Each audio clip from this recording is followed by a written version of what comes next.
দুবছর আগে খনন করা হয়েছিল নলকূপ এবং সেখান থেকে এখন দেখা যাচ্ছে অনবরত জল পড়ছে। আর এই দৃশ্য দেখতে কাতারে কাতারে বহু মানুষ হাজির হচ্ছেন। আর এই ছবি পুরুলিয়ার। 2022-23 সালে বারপাড়া গ্রামে নলকূপ বসানোর জন্য মাটি খনন করা হয়।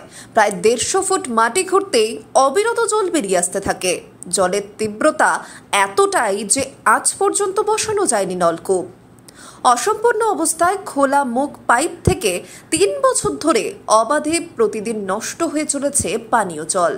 ভরা গ্রীষ্মে একদিকে যখন জলকষ্টে ভুগছে পুরুলিয়ার গ্রাম থেকে শহরের মানুষজন, তখন মুখ খোলা নলকূপ থেকে অপচয় হচ্ছে গ্যালন গ্যালন লিটার পানীয় জল। 2 বছর আগে নলকূপ খনন করার পর থেকেই আজ পর্যন্ত অনবরত জল বার হচ্ছে। এই দৃশ্য দেখতে কাতারে কাতারে মানুষের ভিড় লক্ষ্য করা যায়। যদিও গ্রামবাসীরা সেই জলকে কিছুটা হলেও চাষের কাজে ব্যবহার করছেন, তবুও বেশিরভাগ জলই অপচয় হচ্ছে রাস্তায় গড়িয়ে পড়ে। গ্রামবাসীদের অভিযোগ, 3 বছর আগে মাটি খুঁড়ে নলকূপ বসানোর কথা থাকলেও আজও সেটি অসম্পূর্ণ রয়েছে। 3 বছর ধরে লাগাতার পানীয় জল অপচয় হচ্ছে। এই জলকে ধরে রাখার ব্যবস্থা হলে এলাকাবাসীরা উপকৃত হবেন। করার পর থেকে মানে আর কি বলবো, এটাকে করতে পারলো না, তাহলে জলটা সব সময় বেরোচ্ছে। কত বছর হলো এটা? এটা মোটামুটি 3 বছর। 3 বছর ধরে কি হচ্ছে? এইরকমভাবে 24 ঘন্টা লাগাতার এইরকমই। নল কেন বসায়নি এটা? পারলো না হয়তো। আচ্ছা, তো এটা তো জল অপচয় হচ্ছে, কি বলবেন? হ্যাঁ, জলটা অপচয়ই হচ্ছে, কিন্তু পারলো না বলে এইরকমভাবেই হচ্ছে। তখন এই যে গ্রীষ্মকালীন যে সবজি, এই যে বড় ধান হচ্ছে, বেগুন হচ্ছে, আলু হচ্ছে, সবই হচ্ছে, তবে জলটা ধরে রাখতে পারলে আরও একটু উন্নতি হইতো। এই আর কি। এটা এই তো মনে করুন আমার ক্ষেত্রে ভরে গেল, এরপর জলটা তো সেই বাইরে চলে যাচ্ছে। এই জলটা তো আর কোনো কাজে লাগছে না, নদীতে নেমে যাচ্ছে। আর তারপরে এই বর্ষার সময় সম্পূর্ণ জলটা বয়ে যায়। এই কি চাইছেন এখন আপনারা? এখন আমরা বলছি যাতে এটা স্টক করে রাখতে পারা যায়, সেটা হলে একটু ভালো হতো।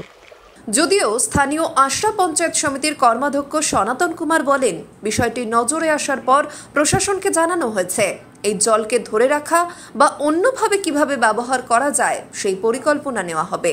এখানে তো পানীয় জলের সমস্যা ছিল, সেই পানীয় জলের সমস্যার সমাধানের জন্য আমরা এখানে একটা টিউবওয়েল পঞ্চায়েত থেকে ধরা হয়েছিল। সেই টিউবওয়েলটা এক ঠিকাদারের মাধ্যমে করা হচ্ছিল। করার পরে মোটামুটি প্রায় 150 মতন ফুট কুড়া হয়েছিল। কুড়ার পরে তার যে মানে ক্রেশিং মেশিন সব দিয়ে যেটা সিস্টেম, তারপরে যে জলের যে স্রোত, সেই স্রোতটা কিন্তু আর কোনো রকমের থামাতে পারা যায় নাই, এমনি হঠাৎ করে আর কি। এটা কোনো মেশিনারি কোনো ভিতরে কিছু দেওয়া নেই, অটোমেটিক এটা ওই ধরনের সোর্সটাই পাওয়া গেছে, এত জোরালো, যার ফলে এই জলটা এখন আপাতত অপচয় হচ্ছে। আমাদের প্রশাসনিকভাবে আমরা বিডিও সাহেবের কানে পৌঁছেছে বিষয়টা, সেই কারণে বিডিও সাহেব আমাকে বলেছেন কর্মাধ্যক্ষ হিসাবে, আমি আমার বেল্ট যেহেতু, সেই হিসাবে আমি এসেছি। এসার পরে আমরা এটা তাৎক্ষণিকভাবে যাতে করে এটাকে প্রপারলি ইউটিলাইজ করা যায়, এই জলটাকে ঠিক কাজে লাগানো যায়, তার ব্যবস্থা আমরা অবশ্যই করার সিদ্ধান্ত নিয়েছি। যদিও বিজেপির অভিযোগ, পুরুলিয়ার মতো জায়গায় প্রতিদিন জল অপচয় হয়ে চলেছে, এটা দুর্ভাগ্যের বিষয়।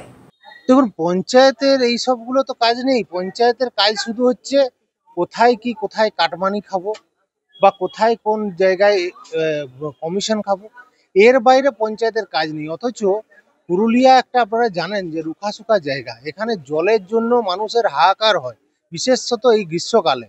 সেখানে আপনাদের মুখে যেটা শুনলাম যে জল পড়ে পড়ে নষ্ট হচ্ছে, মানে জল জলে যাচ্ছে যেটা বলে আর কি, এটা কিন্তু খুব দুর্ভাগ্যের বিষয়। সত্যিকারের মানুষের উন্নয়ন বলতে এদের কোনো কাজ নেই। আসল কাজ এদের শুধু হয়ে যাচ্ছে কি, শুধুমাত্র যে কিভাবে কাটমানি খাবো, কিভাবে কোথায় টাকা খাবো।